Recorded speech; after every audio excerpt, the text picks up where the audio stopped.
This is Greg Penglis for Action Radio with Founding Moments, insights into our founding documents, sponsored by Santa Rosa Volunteers here in Santa Rosa County, Florida. Santa Rosa Volunteers is available at their website, SRV1776.com. That's SRV1776.com. I'm really starting to love the Anti-Federalists. Number 9 was written under the pen name Montezuma. This is the most sarcastic, bitingly satirical, and insightful of all the papers I have investigated thus far. Montezuma correctly identifies and mocks the ruling class that would become the Congress under the Constitution. He later outlines all the problems with giving the federal government so much power compared to the Articles of Confederation, where every prediction of later abuse of power came true. I hate it when people are right and no one listens at the time.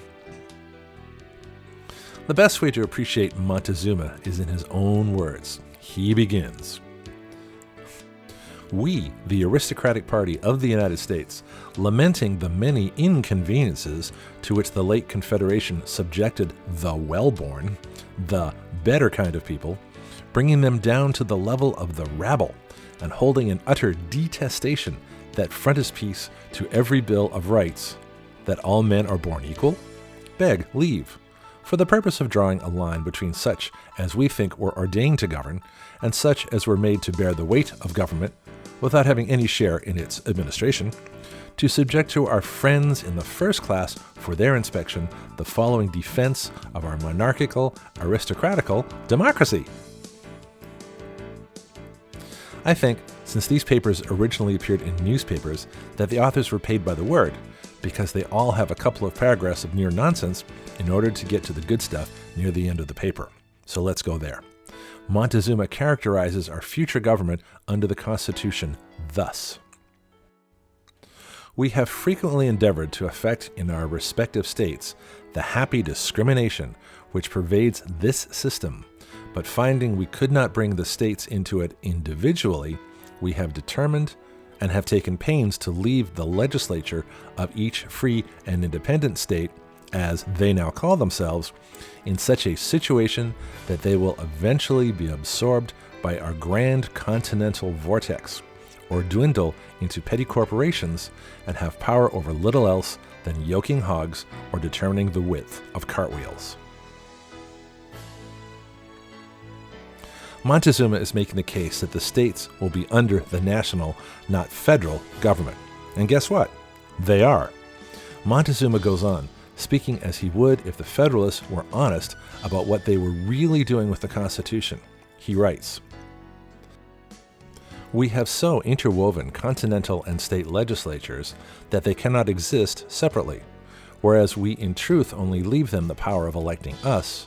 For what can a provincial legislature do when we possess the exclusive regulation of external and internal commerce, excise, duties, imposts, post offices, and roads, when we and we alone have the power to wage war, make peace, coin money, if we can get bullion, if not, borrow money, organize the militia, and call them forth to execute our decrees, and crush insurrections, assisted by a noble body of veterans subject to our nod, which we have the power of raising and keeping even in the time of peace.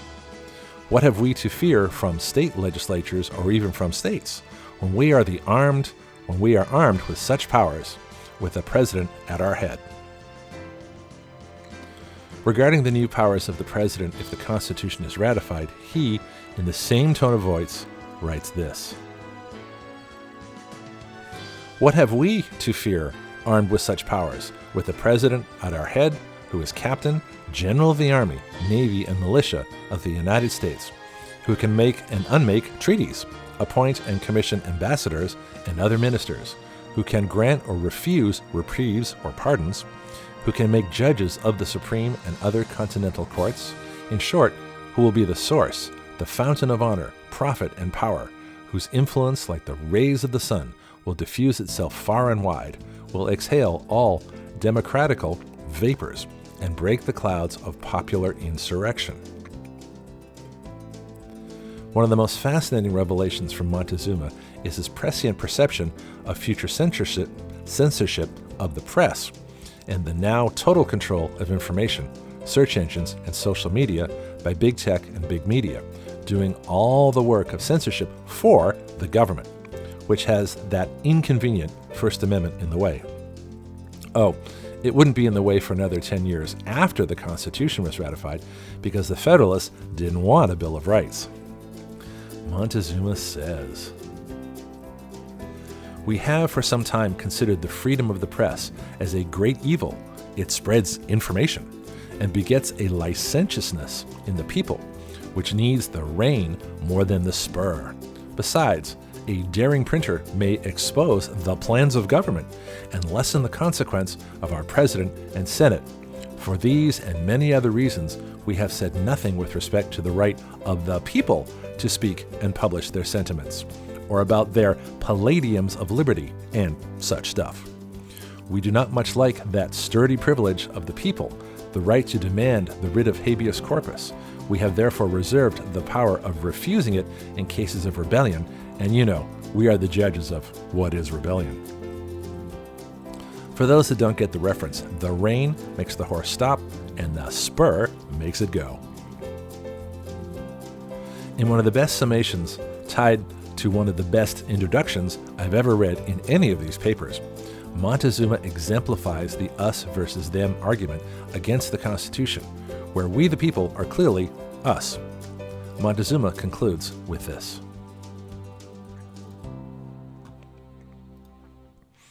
Impressed with the conviction that this Constitution is calculated to restrain the influence and power of the lower class, to draw that discrimination we have so long sought after, to secure to our friends privileges and offices which were not to be obtained under the former government, because they were in common to take the burden of legislation and attendance on public business off the commonality, who will be much better able thereby to prosecute with effect their private business, to destroy that political 13-headed monster, the state sovereignties, to check the licentiousness of the people by making it dangerous to speak or publish daring or tumultuary sentiments, to enforce obedience to laws by a strong executive aided by military pensioners, and finally to promote the public and private interests of the better kind of people.